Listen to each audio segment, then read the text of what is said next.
Welcome to this journey through one of the most disturbing cases in recorded history from rural Pennsylvania.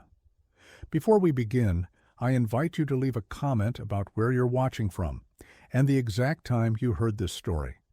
We're interested in knowing where and at what times of day or night these documented accounts arrive. The winter of 1887 brought unusually heavy snowfall to the remote valleys of McKean County, Pennsylvania. Among the scattered settlements that dotted the lumber regions, the township of Keating harbored a modest establishment known as the Meridian House. This three-story boarding hotel served the transient population of loggers, surveyors, and occasional travelers who found themselves requiring shelter along the crude mountain roads that connected the region to more civilized territories.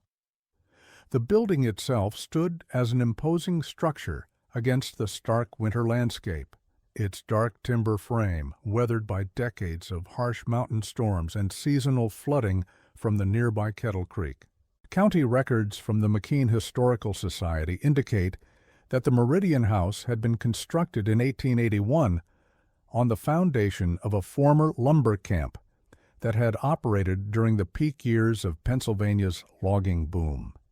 The original camp had been abandoned following a series of accidents that locals attributed to the unstable geological conditions beneath the site. The hotel's construction had required extensive foundation work to address what contemporary builders described as unusual subsurface conditions that seemed to shift unexpectedly during excavation work. On the evening of February 14, 1887, two brothers arrived at the Meridian House seeking accommodation.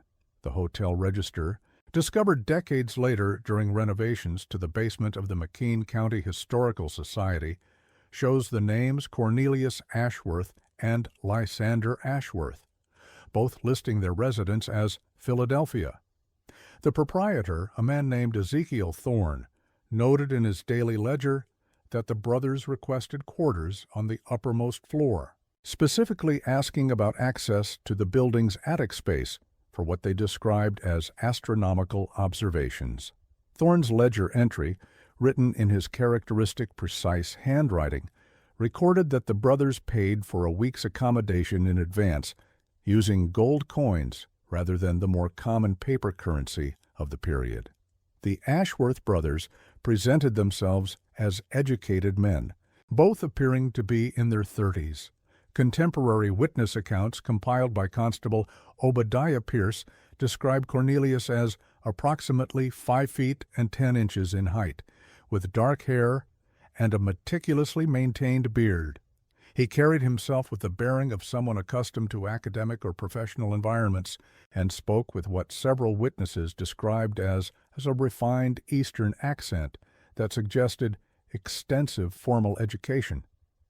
Lysander, described by Thorne as the more reserved of the two, stood slightly shorter than his brother and possessed the calloused hands and weathered appearance of someone familiar with physical labor. His manner of dress, while neat and respectable, showed signs of extended travel through rough terrain. Cornelius carried a leather satchel containing what appeared to be surveying instruments and charts. Hotel staff who observed the contents during the brothers' arrival noted several brass instruments of unusual design, along with rolled papers that appeared to contain detailed topographical maps of the surrounding region. The precision and quality of these instruments suggested that the brothers were engaged in serious professional work rather than casual observation or amateur scientific pursuits. Lysander's behavior drew particular attention from the hotel staff and other guests.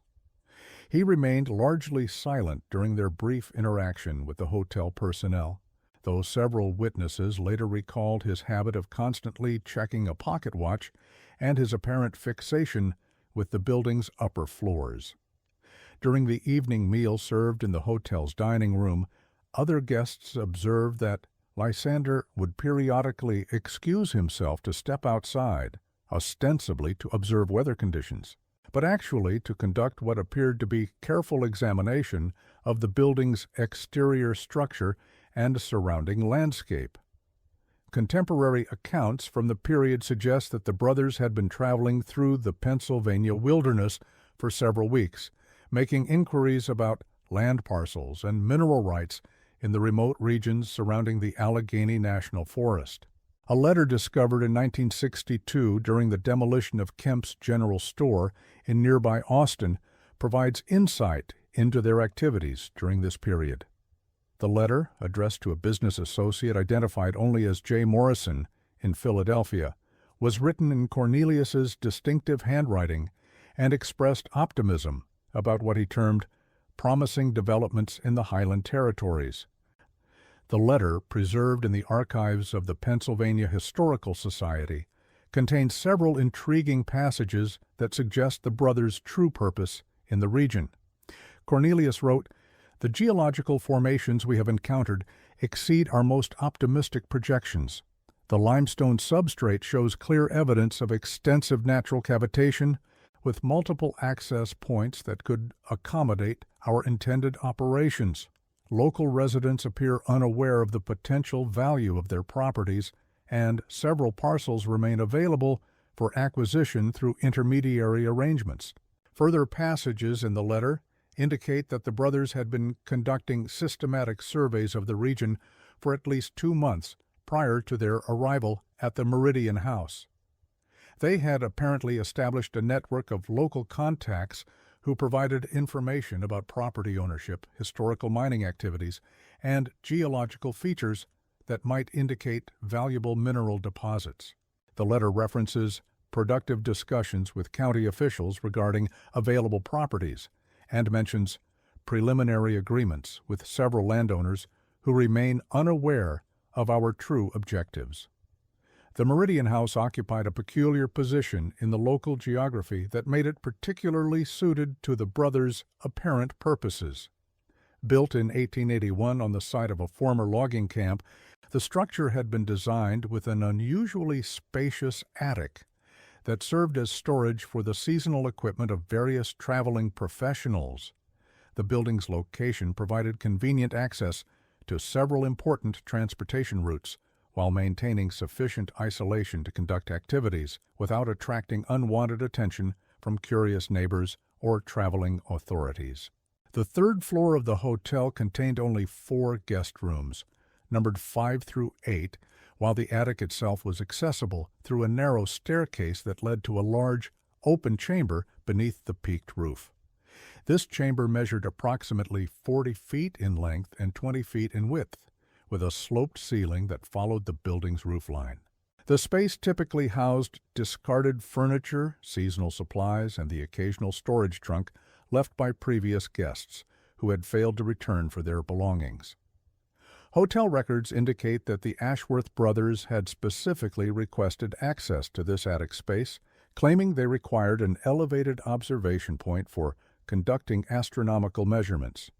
Ezekiel Thorne, while somewhat puzzled by this unusual request, had agreed to provide access in exchange for an additional fee. His personal diary, discovered among family papers in 1943, reveals that he had been impressed by the brothers' apparent knowledge of scientific procedures and their willingness to pay premium rates for specialized accommodations. On the morning of February 15th, the hotel's only permanent resident, an elderly woman named Temperance Caldwell, who served as both housekeeper and cook, noted that neither brother appeared for breakfast. This was not immediately concerning, as many guests maintained irregular schedules depending on their professional activities. However, when afternoon arrived without any sign of the Ashworths, and their absence continued into the early evening hours, Thorne decided to investigate their quarters. Temperance Caldwell's own account of that day, recorded in a statement given to Constable Pierce several days later, provides additional details about the brothers' final hours at the hotel.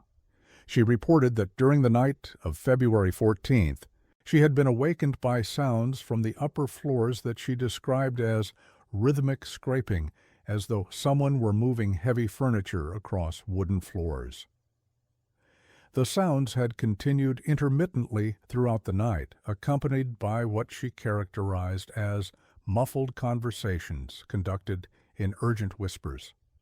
The brothers had been assigned adjoining rooms on the third floor, numbers 7 and 8. When Thorne knocked on both doors and received no response, he used his master key to enter. Both rooms were empty, with the beds unslept in and no signs of recent occupancy. The brothers' traveling bags remained in their quarters, containing clothing, personal effects, and Cornelius's collection of surveying tools. More peculiarly, both rooms showed signs that their occupants had left in the middle of some activity. Papers were scattered across the desk in room 7, including what appeared to be correspondence with various individuals and organizations involved in land development and mining operations. An oil lamp burned low in room 8, its diminished flame suggesting that it had been left unattended for several hours, but had not been deliberately extinguished. The lamp's placement near a window that provided a view of the surrounding landscape suggested that it might have been used as a signal device for communicating with associates positioned elsewhere in the region. The discovery that drew immediate attention was a hand-drawn map found on the desk in Cornelius's room. The rough sketch depicted the hotel's floor plan with remarkable accuracy, including detailed measurements of each room and precise notations regarding the thickness of walls and the location of structural support beams. The map included a carefully rendered diagram of the attic space above, with specific locations marked using symbols that resembled surveying markers used in professional geological assessments. Notations in the margins of the map indicated specific locations within the attic, marked with symbols that appeared to correspond to compass bearings and elevation measurements. Several areas were marked with small crosses, accompanied by numerical notations that might have indicated distances or depths. The eastern wall of the attic was marked with particular attention, including what appeared to be structural diagrams showing the building's foundation and the underlying geological formations. Thorne's search extended to the attic, accessed through the narrow staircase that connected to the third-floor hallway. The wooden steps showed recent wear patterns that suggested frequent traffic during the previous night, with small accumulations of dirt and debris that appeared to have been tracked up from lower levels of the building or from outdoor locations. The attic door, which Thorne typically kept locked, had been opened using what appeared to be professional lock-picking tools, as evidenced by small metal filings around the keyhole. Upon entering the attic space, Thorne immediately observed that the area had been dramatically altered since his last inspection several days earlier. Several items of furniture had been moved from their usual positions along the walls, creating an open work area in the center of the room. A large trunk that typically served as storage for seasonal linens had been repositioned to serve as a makeshift table, and various tools and instruments had been arranged on its surface with systematic precision.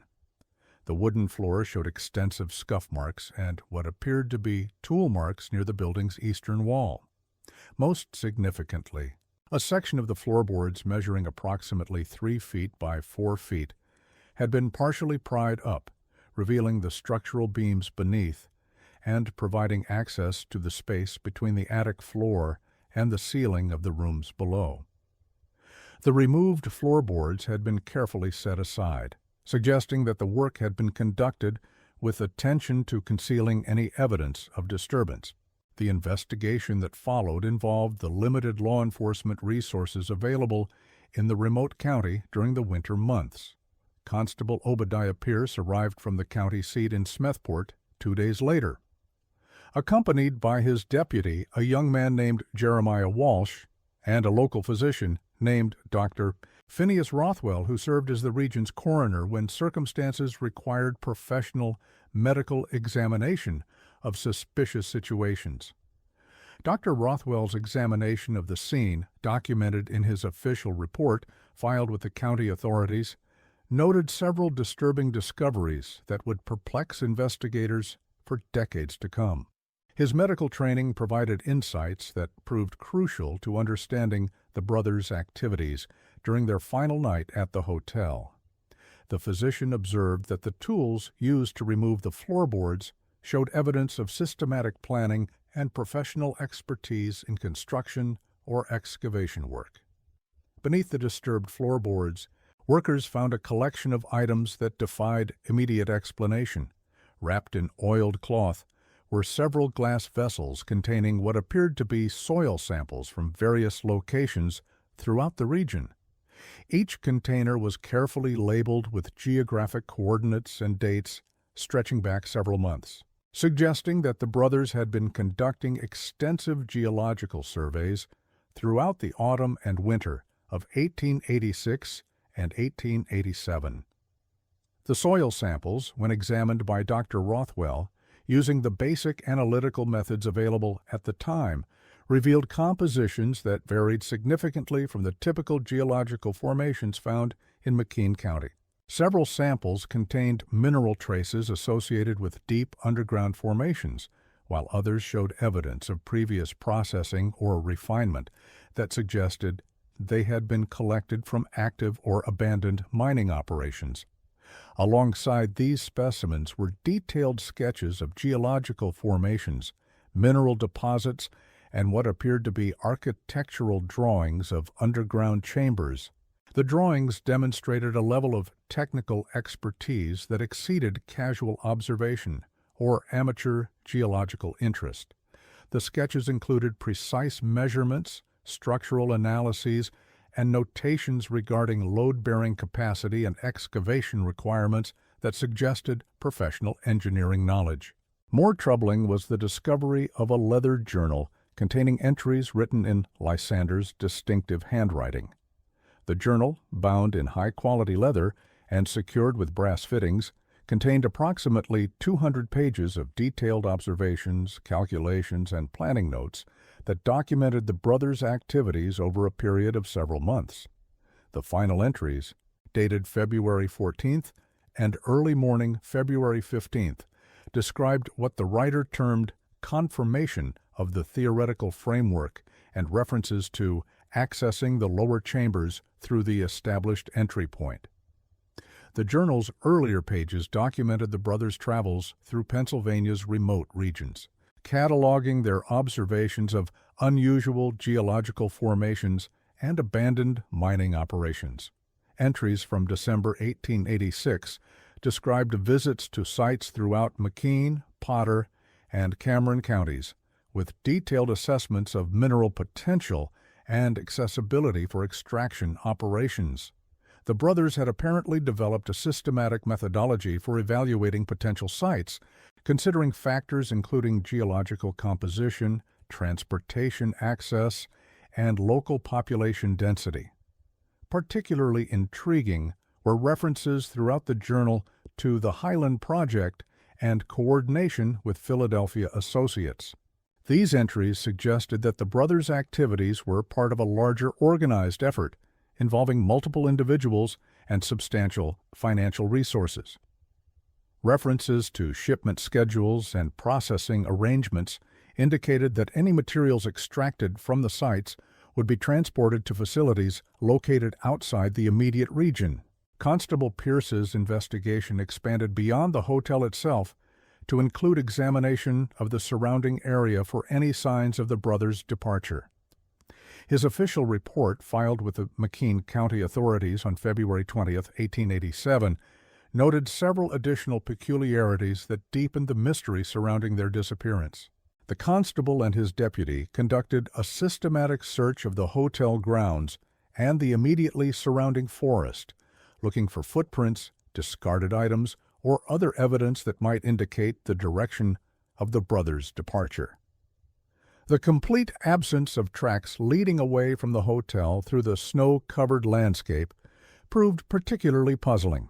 Fresh snowfall during the early hours of February 15th should have preserved any footprints made by individuals leaving the building, yet no such evidence could be discovered, despite careful examination of all possible exit routes. The snow around the building remained undisturbed except for the normal traffic patterns of hotel staff conducting their daily activities. The hotel's other guests during the relevant period provided additional information that complicated the investigation. Hartford Bixby, a traveling salesman representing a machinery manufacturer from Pittsburgh, occupied room 5 on the 3rd floor.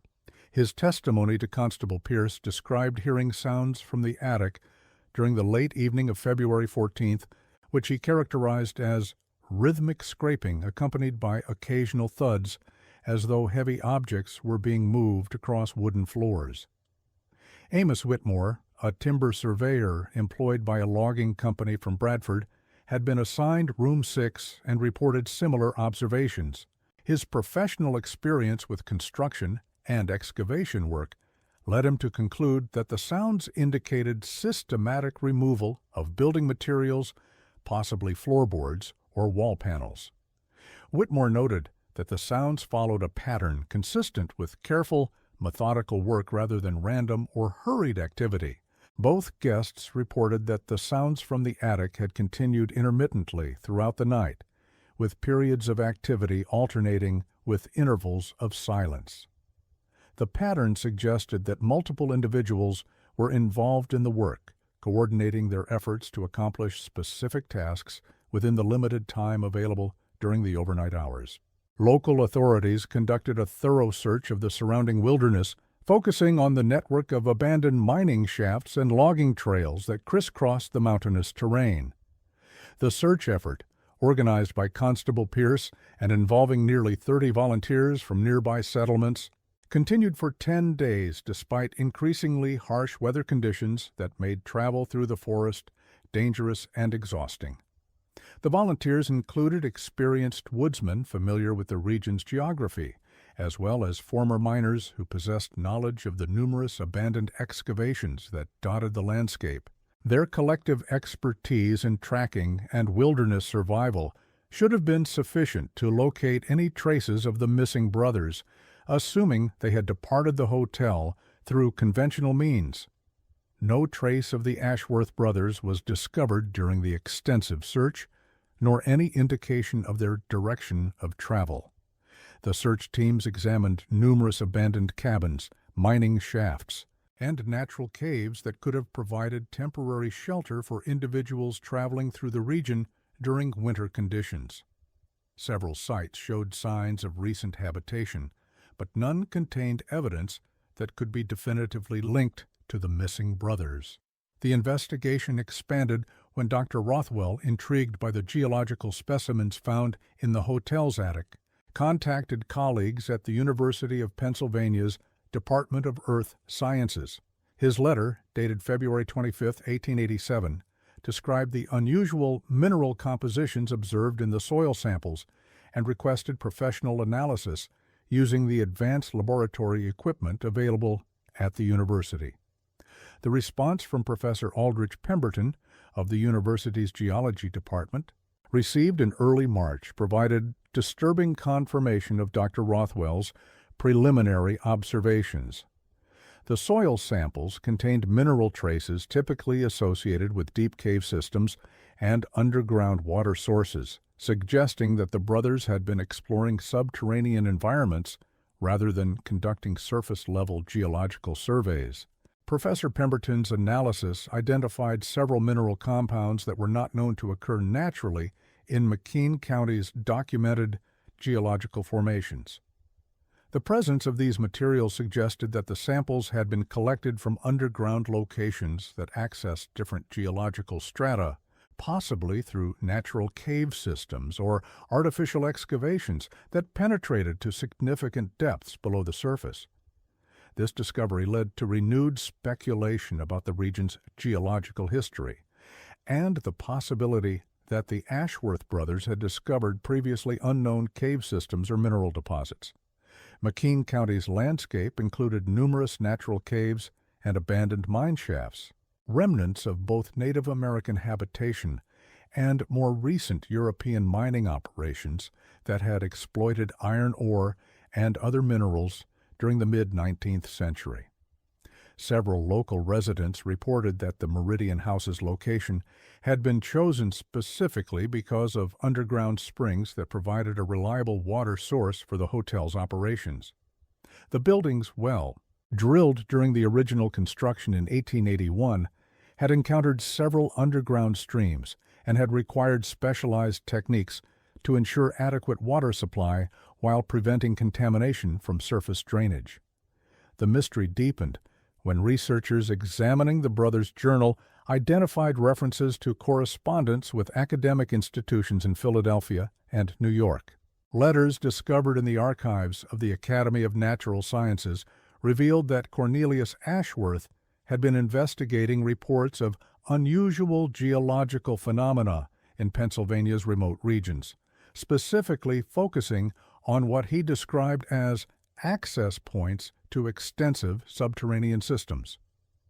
These letters, dated between October 1886 and January 1887, demonstrated that Cornelius had been in regular communication with established geological researchers and had received encouragement for his investigations from respected academic authorities. Professor Edmund Blackstone of the Academy had written, "Your reports of subsurface mineral formations in the McKean region align with theoretical predictions based on our current understanding of Appalachian geological development. I encourage you to continue your systematic documentation and to forward additional specimens when circumstances permit." Academic records showed that both brothers had attended the University of Pennsylvania, where they studied geology and engineering respectively during the late 1870s. Cornelius had published several papers on underground water systems in the university's scientific journal, while Lysander had specialized in mining engineering and structural analysis of subterranean excavation projects. Their combined expertise suggested a level of preparation and planning that contradicted the apparent spontaneity of their disappearance. The brothers' academic credentials were verified through university records that documented their exemplary performance in advanced coursework and their collaboration on research projects that examined the relationship between surface geological features and underlying cave systems. Their professors had noted their particular interest in the practical applications of geological knowledge for mineral extraction and underground construction projects.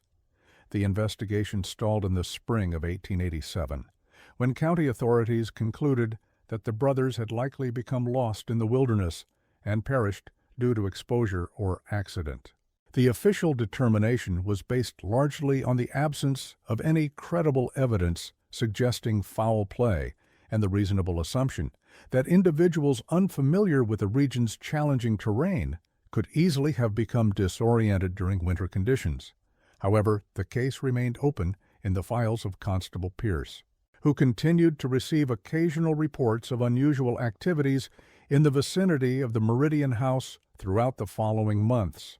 His personal notebook, discovered among family papers in 1934, reveals that he maintained serious doubts about the official conclusion and suspected that the brothers' disappearance involved circumstances that had not been adequately investigated. Ezekiel Thorne, the hotel proprietor, reported persistent disturbances in the attic during the months following the disappearance. Guests complained of sounds emanating from the upper floors, described as scratching or digging noises that occurred primarily during the overnight hours. These reports became so frequent that Thorne eventually sealed the attic access with heavy wooden planking, citing structural concerns about the building's integrity. The sealed attic remained undisturbed for several years, though the hotel's reputation suffered as word spread throughout the region about the mysterious circumstances surrounding the Ashworth brothers' disappearance. Business declined steadily, with many potential guests choosing alternative accommodations rather than staying at a location associated with unexplained events. Thorne was forced to reduce rates significantly and accept a clientele that included individuals whose backgrounds and intentions were questionable at best. In 1891, the Meridian House was sold to a consortium of investors from Pittsburgh who planned to renovate the building for use as a hunting lodge, catering to wealthy sportsmen from eastern cities. The new owners, led by a businessman named Aldrich Montrose, commissioned extensive renovations that included modernizing the building's interior, expanding the dining facilities, and improving the heating system to make the establishment more comfortable for affluent guests. During the renovation process, workers reopened the sealed attic to assess the structural integrity of the roof supports and to determine whether the space could be converted for guest accommodations. What they discovered reignited interest in the Ashworth brothers' disappearance and revealed that the mystery was far more complex than anyone had previously imagined. The excavation that had been started in the eastern wall during the brothers' occupancy had apparently continued after the official investigation concluded.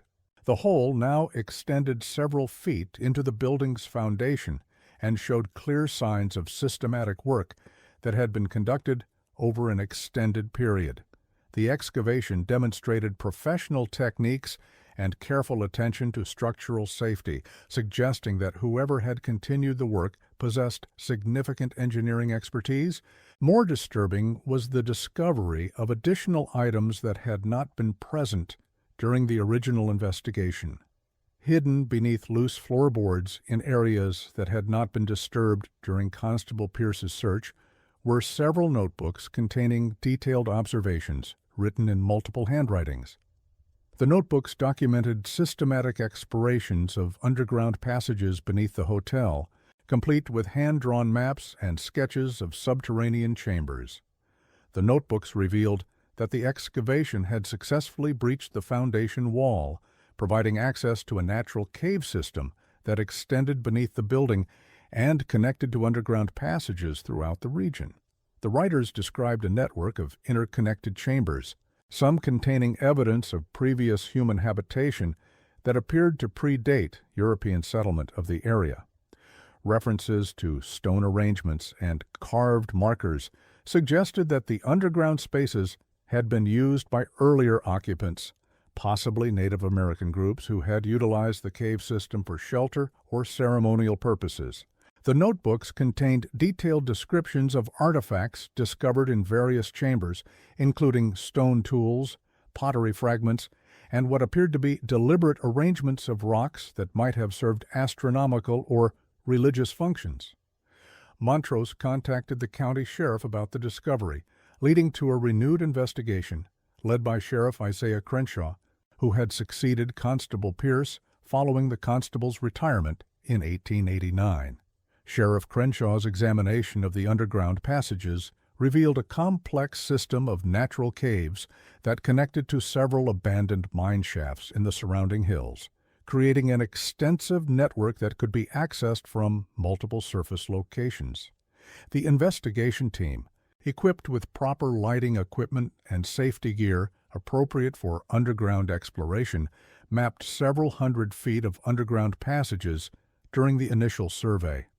The cave system revealed multiple chambers of varying sizes, connected by narrow crawlways and wider galleries that showed evidence of both natural formation and deliberate modification to improve accessibility. The largest chamber, located approximately 50 feet beneath the hotel's foundation, contained discoveries that would haunt the region for decades. The space measured nearly 60 feet in length and 30 feet in width, with a vaulted ceiling that rose to a height of 20 feet in some areas. Natural limestone formations had been supplemented with carefully constructed stone walls that created separate areas for different activities. The chamber contained what appeared to be a sophisticated underground facility that had been designed for extended occupation and systematic operations. Multiple rooms had been created within the natural cave structure, including sleeping quarters, supply storage areas, and a large workspace where geological specimens had been cataloged and prepared for transport to surface locations. The underground facility showed clear evidence of extended occupation by multiple individuals over a considerable period. Personal belongings scattered throughout the chambers suggested that the site had housed at least a dozen people, with evidence of systematic organization and division of labor among the occupants. The sophistication of the arrangements indicated careful planning and substantial investment in creating a functional underground base of operations. Most unsettling was the discovery of personal effects belonging to the Ashworth brothers scattered throughout the underground chambers. Cornelius's surveying instruments were arranged on a makeshift table in the main work area, surrounded by detailed maps of the underground system and geological charts that documented the mineral composition of various locations within the cave network. Lysander's distinctive pocket watch, identified by its unique engraving commemorating his graduation from the University of Pennsylvania, lay among scattered papers containing calculations and geological observations that extended the work documented in his journal. The presence of these personal items suggested that the brothers had successfully accessed the underground system and had continued their work in the subterranean facility. The papers found in the underground chambers revealed the true scope of the brothers' activities in the region. Rather than simple land speculation or academic geological research, they had been conducting a systematic survey of underground mineral deposits throughout McKean County and surrounding areas, focusing on formations that suggested the presence of valuable ore veins and exploitable resources. Their notes indicated that the cave system beneath the Meridian House served as a central hub for accessing multiple mining sites throughout the surrounding mountains.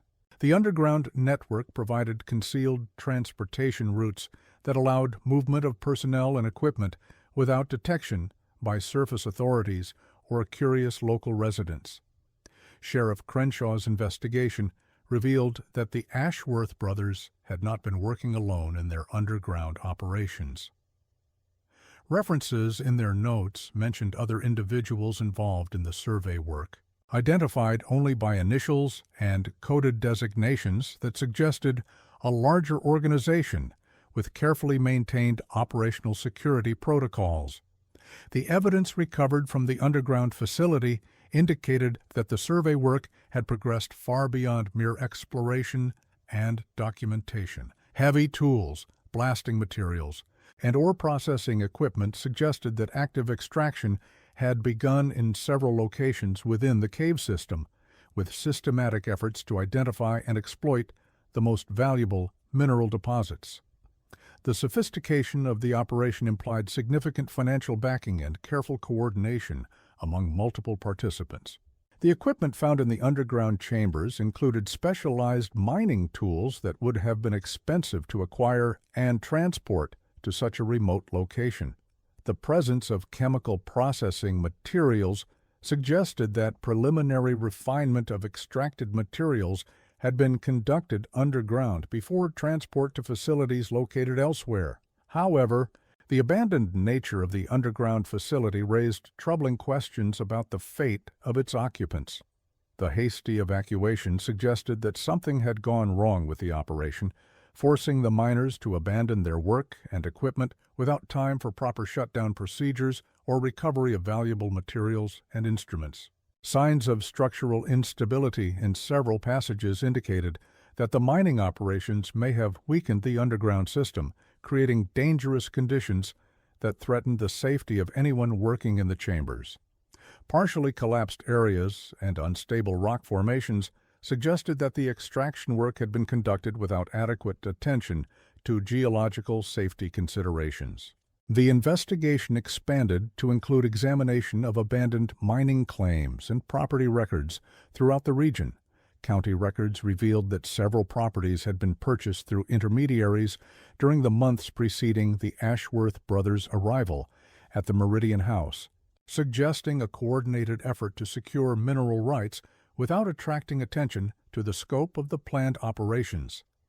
The purchasers had used various corporate names and legal representatives to conduct transactions, but financial records eventually traced many of the purchases to a group of Philadelphia investors with connections to established mining companies and mineral trading operations. The pattern suggested that the McKean County operations were part of a larger business enterprise with substantial financial resources and sophisticated organizational capabilities. This discovery connected the missing brothers to a network of individuals involved in speculative mining operations throughout Pennsylvania's remote regions during the period following the Civil War. The scheme appeared to involve systematically identifying promising mineral deposits, securing the necessary land rights through intermediary arrangements, and establishing extraction operations using temporary facilities accessed through natural cave systems and abandoned mine workings. The revelation explained the brothers' specific interest in the Meridian House and their apparent familiarity with the building's structural characteristics. The hotel's location provided convenient access to the underground passages while maintaining the appearance of legitimate business activity. The building's third floor and attic served as both a storage area for equipment and a discreet entry point to the excavation site below. Sheriff Crenshaw's investigation continued for several months, expanding to include searches of other properties associated with the Philadelphia Investment Group. Similar underground operations were discovered at 3 additional sites in McKean County, all showing signs of systematic mineral extraction, followed by hasty abandonment of equipment and facilities.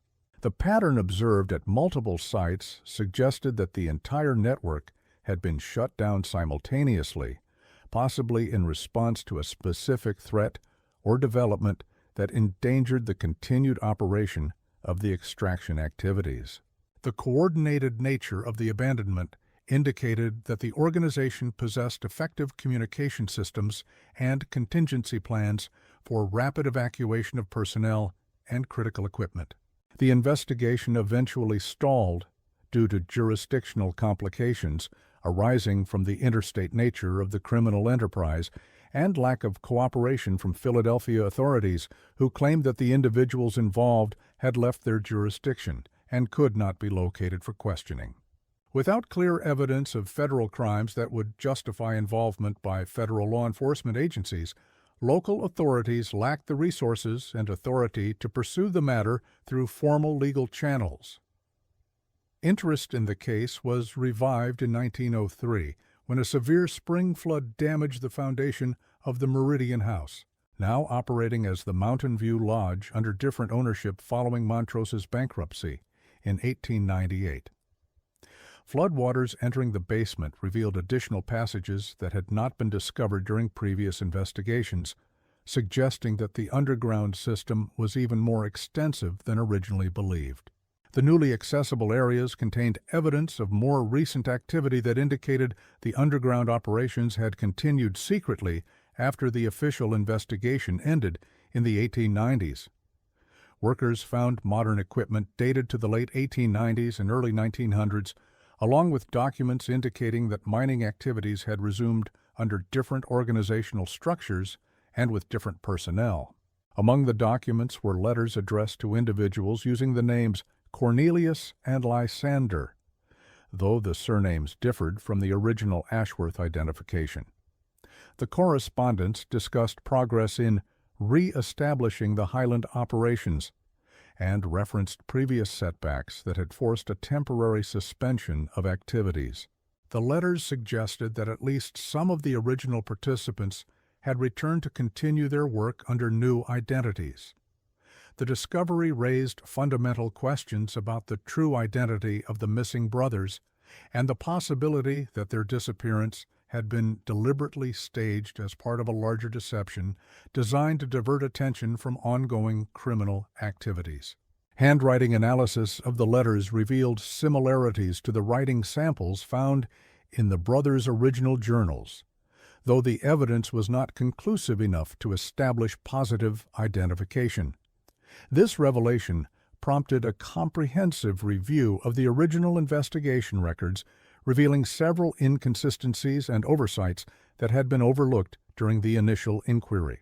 The brothers' registration at the hotel used names that could not be verified through Philadelphia city directories or university records when subjected to more thorough scrutiny than had been possible during the original investigation. Their purported academic credentials, while initially appearing legitimate, could not be confirmed through detailed examination of University of Pennsylvania enrollment records that had been reorganized and digitized during the intervening years. The carefully constructed identities suggested a level of premeditation and deception that implied criminal intent rather than legitimate geological research. Further investigation revealed that the Meridian House had been used as a base of operations for illegal mining activities for nearly 2 decades, beginning shortly after its construction in 1881. The building's remote location and innocent appearance as a small hotel serving legitimate travelers provided perfect cover for coordinating extractive operations throughout the region without attracting official attention.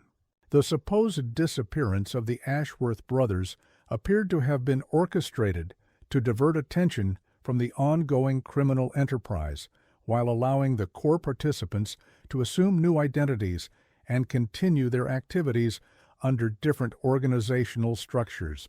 The elaborate deception demonstrated sophisticated planning and a thorough understanding of law enforcement limitations in remote jurisdictions. The true scope of the illegal operation became clear when investigators discovered a sophisticated network of underground passages connecting multiple mining sites across McKean County and extending into neighboring Potter and Cameron counties.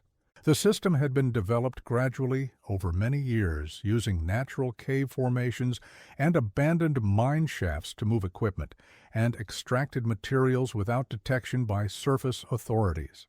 Local law enforcement eventually traced the operation to a criminal organization based in Philadelphia that specialized in illegal mineral extraction on public and private lands throughout Pennsylvania and neighboring states.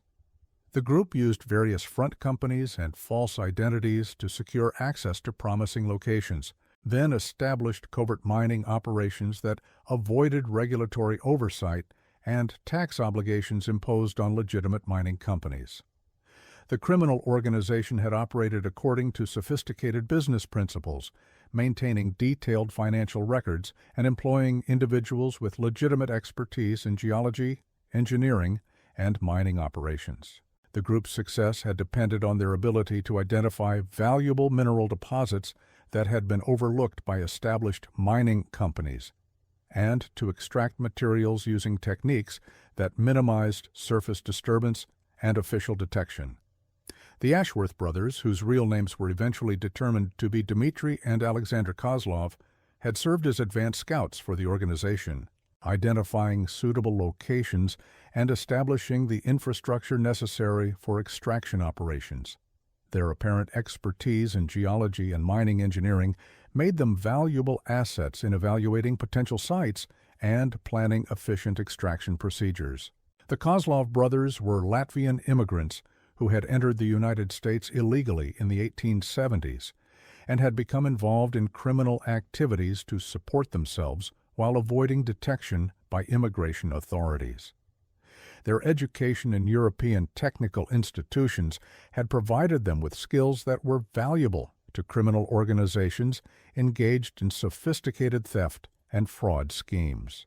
The discovery of their true identities led to arrests in Philadelphia and the eventual prosecution of several individuals involved in the illegal mining operations. However, the fate of the original Kozlov brothers remained unknown. Evidence suggested that they had successfully assumed new identities and continued working for the criminal organization under different names and in different locations throughout the American West. The case was officially closed in 1908 when a fire destroyed much of the remaining evidence stored in the McKean County Courthouse basement. The Meridian House continued operating as a hotel until 1923, when declining business and ongoing structural problems caused by the extensive underground excavations forced its permanent closure. The building stood empty for several decades before being demolished in 1951 to prevent accidents involving curious visitors exploring the deteriorating structure.